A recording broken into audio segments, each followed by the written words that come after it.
Your Ford F-150 has factory settings that are quietly grinding your engine bearings to dust.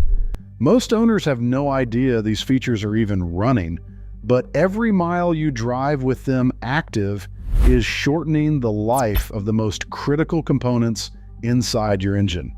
I have been a Ford technician for over 15 years, and I've torn down more EcoBoost engines than I can count. The pattern is always the same: premature bearing wear, spun rod bearings, and catastrophic engine failure that could have been prevented. Today, I am exposing 5 F-150 settings that are cooking your engine bearings without you knowing. Setting number 3 has caused more engine replacements than any other single factor I have seen in the shop. And setting number 1 is so deceptive that Ford owners actually think it is protecting their engine when it is doing the exact opposite. Let us get into it. Setting 5 is something nearly every F-150 owner does without thinking twice. And it's the remote start duration combined with short trip driving patterns. Your key fob remote start is programmed from the factory to run the engine for a set period, typically 10 or 15 minutes depending on your model year. That sounds like plenty of time for the engine to warm up. But here's what Ford doesn't tell you. Remote start idles the engine, and idling alone does not bring your oil to proper operating temperature.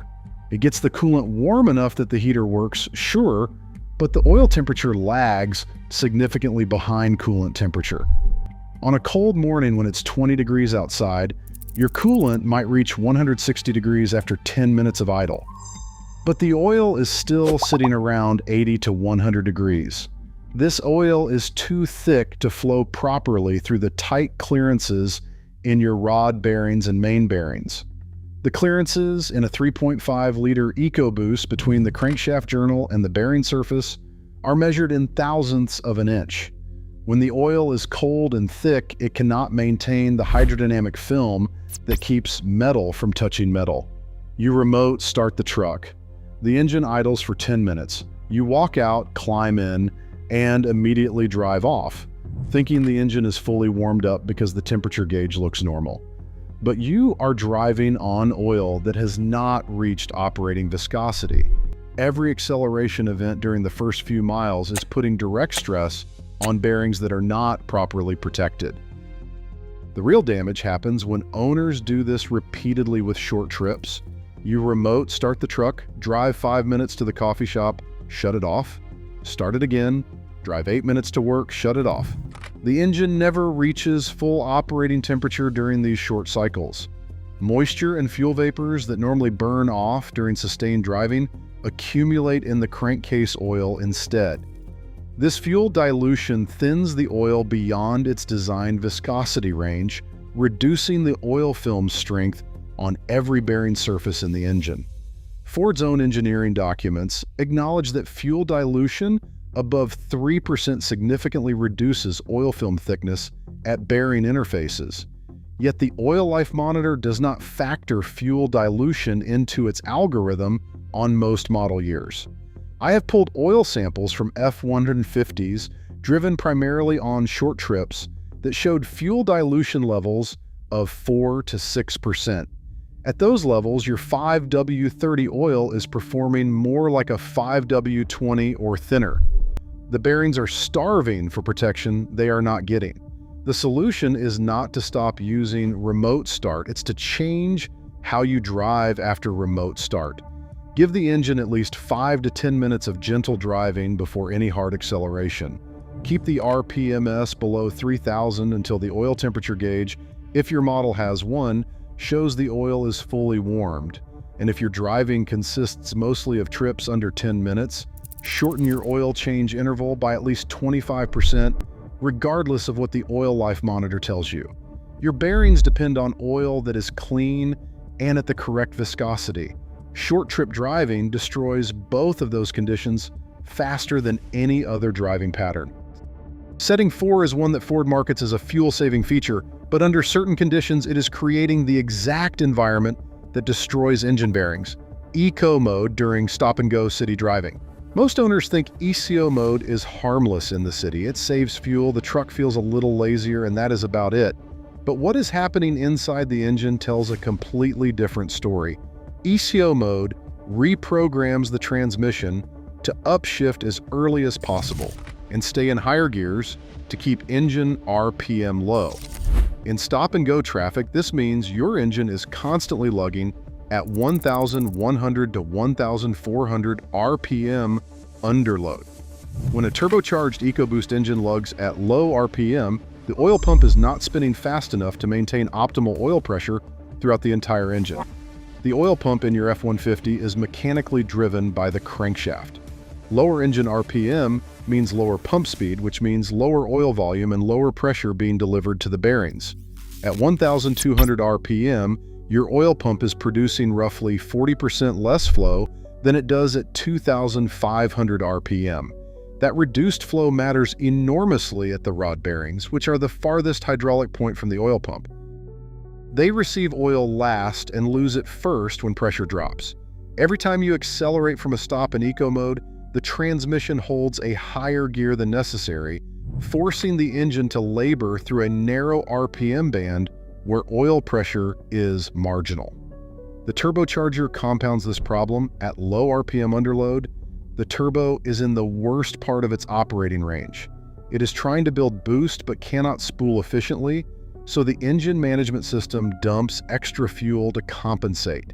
That excess fuel washes past the piston rings and ends up in the crankcase, diluting the oil. Over thousands of these stop-and-go cycles, the bearing surfaces accumulate microscopic scoring from insufficient oil film thickness. By the time you notice anything, the damage is already done. The bearings develop excessive clearance, oil pressure drops even further, and you are looking at a full engine rebuild or replacement costing $8,000 to $12,000. I have personally inspected rod bearings from F-150 EcoBoost engines that were driven exclusively in eco mode during city commuting. The copper layer on the bearing surface was completely worn through, exposing the steel backing underneath. That is bearing material that ended up circulating through the oil system, contaminating everything it touched. The fix is simple. Never use eco mode in stop-and-go city traffic. Use normal mode instead, which allows the transmission to hold lower gears and keep the engine in a healthier RPM range where the oil pump delivers adequate pressure. Save eco mode for steady-state highway cruising where the engine is not constantly transitioning between load and no-load conditions. Your fuel savings in city driving with eco mode are negligible anyway, maybe 0.2 of a mile per gallon at best. Over a year of commuting, that translates to maybe $40 in savings. Compare that to bearing damage that leads to a 5-figure repair bill. That is not worth risking a $10,000 engine replacement. If you are finding this information valuable, go ahead and smash that like button and subscribe right now, because we are about to expose the 3 worst bearing killers that are costing Ford F-150 owners the most money in catastrophic engine failures. Setting 3 is the one I see destroy more engines than anything else, and it is not even a setting most owners think about. It is the oil life monitor and the false sense of security it creates.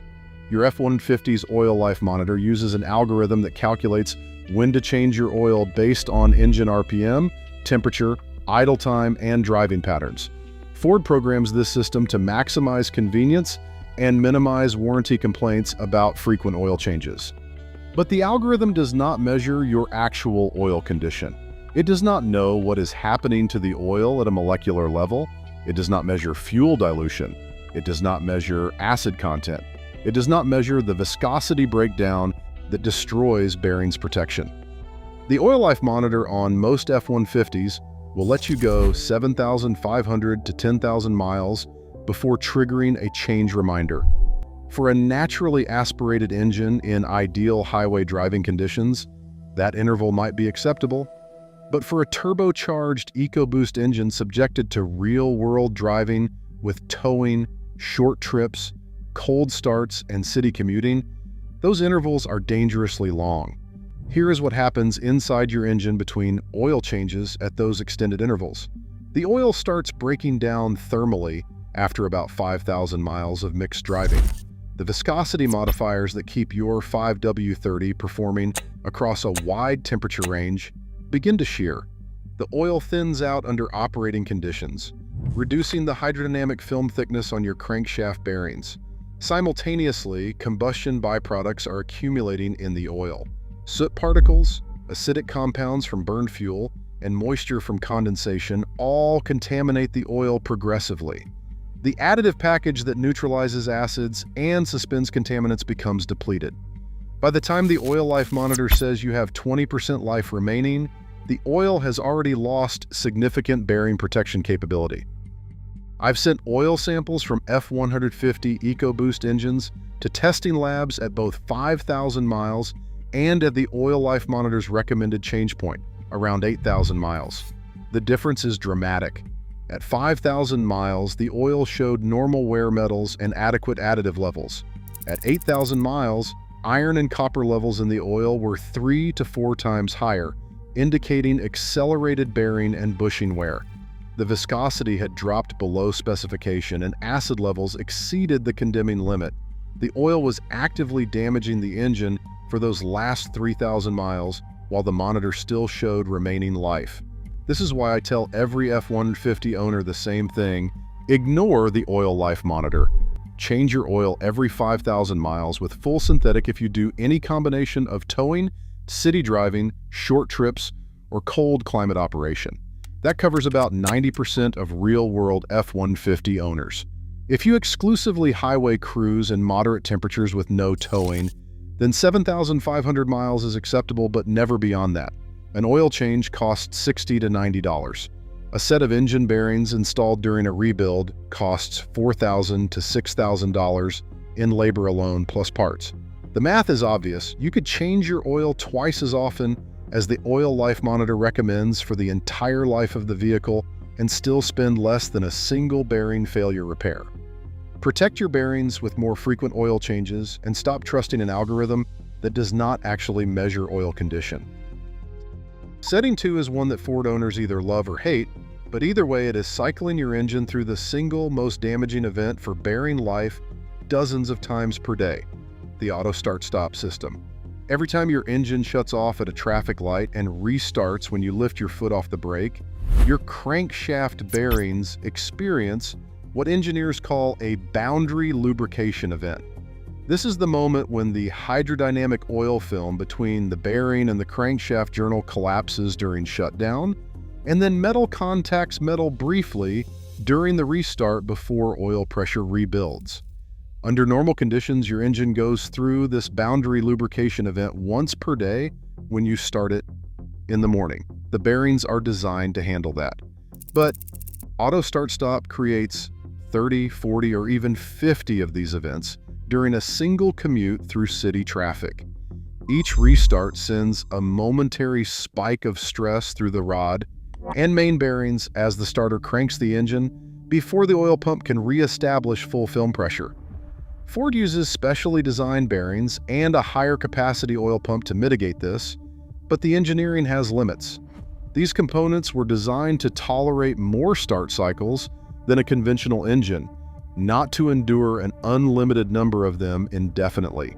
The oil pump takes approximately 0.3 to 0.5 seconds to rebuild operating pressure after a restart. During that half-second window, the bearings are running on whatever residual oil film remains from before shutdown. In hot weather, when oil is thinner and drains off bearing surfaces faster during the shutdown period, this residual film is even less protective. I've measured bearing clearances on F-150 engines with 80,000 miles that used auto start-stop extensively and compared them to identical engines at the same mileage where owners disabled the system. The start-stop engines consistently showed 30 to 40% more bearing wear. That's the difference between bearings that last 200,000 miles and bearings that fail at 120,000 miles. The wear isn't visible on a dipstick or detectable through normal driving feel until it's too late. By the time bearing wear shows up as low oil pressure on the gauge, the damage is already severe. The battery and starter costs from start-stop get all the attention, with AGM batteries running $250 to $400 and starters costing $400 to $800. But the bearing wear is the silent killer. Nobody talks about because it doesn't show up as a sudden failure. It's a gradual degradation that reduces oil pressure over time until the engine develops a knock or spins a bearing. By then, you're looking at a full engine replacement, often $10,000 or more installed. Disable auto start-stop every time you start your truck by pressing the button near the shifter or center console. If you're tired of pressing it every single drive, invest in an aftermarket auto start-stop eliminator for $100 to $150 that disables the system permanently. Your bearings will last tens of thousands of miles longer, and you'll avoid the catastrophic failure that comes from accumulated metal-on-metal contact events. If you've been running auto start-stop for years and notice any ticking or knocking sounds on startup, especially when the engine is warm, have your oil pressure tested immediately.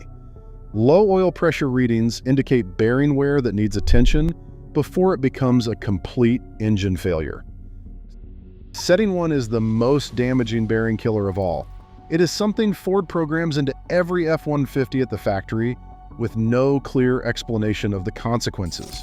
Specifically, the default oil pressure relief valve calibration and the way the engine management system handles oil temperature.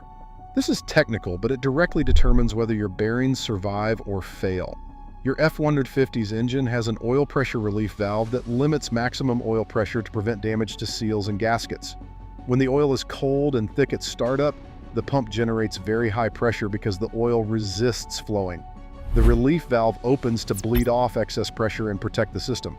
That part works fine. The problem is what happens as the oil heats up during normal driving. As oil temperature rises, viscosity drops, and the oil flows more easily. Oil pressure naturally decreases.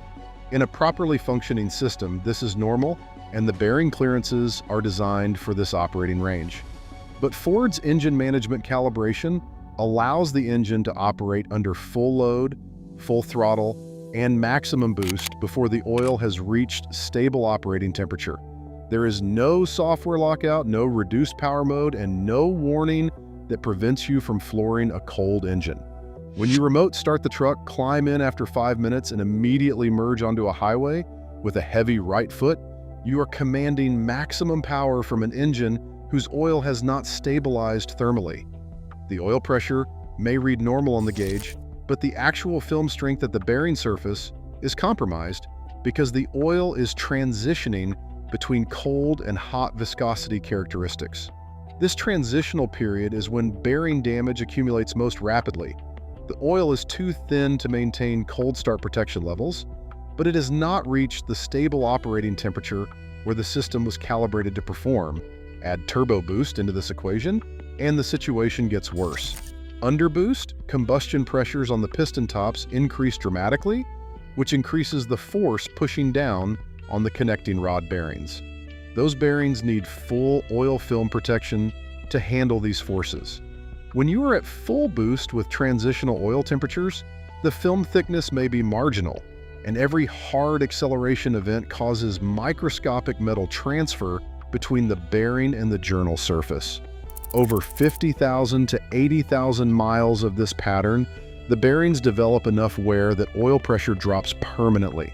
The engine starts consuming oil because worn bearings allow more oil to bypass into areas where it burns. You notice the oil level dropping between changes. Then the ticking starts. Then the knock. Then the engine seizes. I have seen this progression dozens of times on 3.5-liter and 2.7-liter EcoBoost engines. The owners always say the same thing. I change my oil regularly. I do not understand what happened.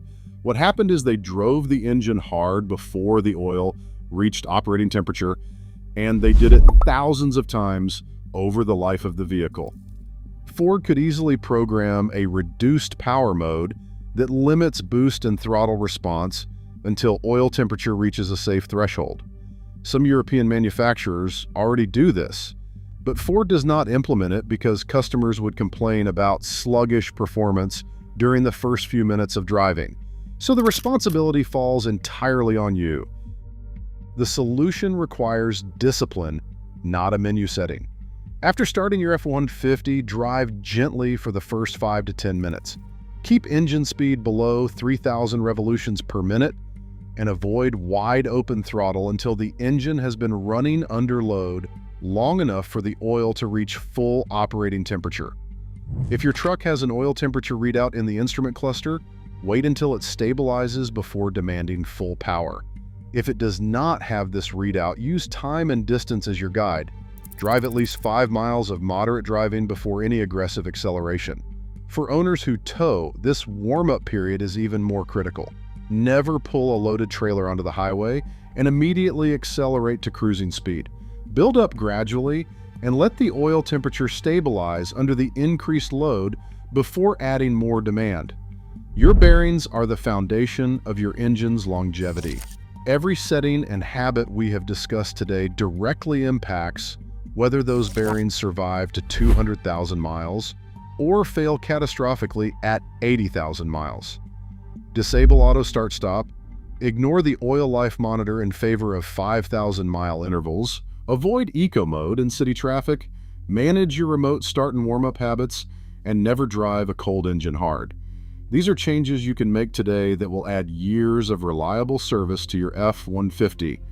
The cost of prevention is measured in minutes of patience and a few extra oil changes per year. The cost of ignoring these problems is measured in thousands of dollars and a dead engine sitting in a shop bay.